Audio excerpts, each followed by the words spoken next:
નમસ્કાર મિત્રો, હું અક્ષય વાળા આજે ટીમેક્સ સીટર લિમિટેડ સંસ્થાની અંદર કામ કરું છું. ટીમેક્સ સીટર લિમિટેડ છે એ અલગ અલગ સેક્ટરની અંદર કામ કરે. એમાંનું એક સેક્ટર કે જે ઓર્ગેનિક સેક્ટર ઉપર બી અમે લોકો કામ કરીએ.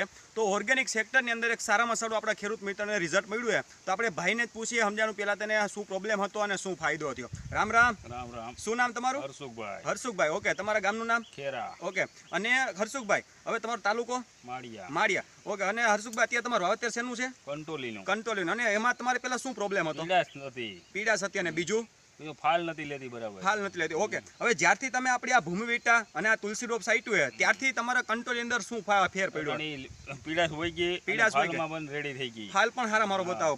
ફાલ જરાક બતાવો ખેડૂત મિત્રો એટલે ખ્યાલ આવે. ફાલ જોરજો. આ રીતના ફાલ બેઠો હોય, રાઈટ? ઓકે. પછી આ જ રીતના ખેડૂત મિત્રોનું માહિતી દેવાનું. તમે જે આ હરસુખભાઈ દવા સાઈટી તમે એનાથી સંતોષ છો? હા.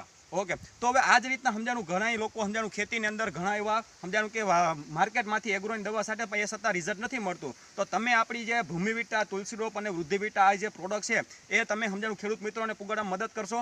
મદદ કરશે. ઓકે. તો બધા ખેડૂત મિત્રોને જણાવવા માંગુ છું, આવો જ જો તમારે કોઈ ખેતીમાં કોઈ પણ વિભાગનો પ્રોબ્લેમ હોય, જેમ કે ઈડ છે, પછી એના સિવાયનો વિકાસ ન થતો હોય, હુકારો આવતો હોય, કે પછી કોઈ માંડવી છે, કંટોલી છે, પીળી પડી જતી હોય, તો એના માટેની આપણી પાસે વૃદ્ધિવિટા, ભૂમિવિટા, તુલસી ડ્રોપ આવી આપણી ઓર્ગેનિક પ્રોડક્ટ છે અને સારું રિઝલ્ટ છે. ઓછા ખર્ચે વધુ ઉત્પાદન લઈ શકો અને સારો પાક કરી શકો. તો બધા ખેડૂતોને એક નિમણત કરું છું કે બધા લોકો ઓર્ગેનિક ઉપર વળો અને સાથે મળીને આપણે એક નિર્ણય લઈએ, રોગ મુક્ત જીવન, ઝેર મુક્ત ખેતી. જય હિન્દ, જય ટીમેક્સ.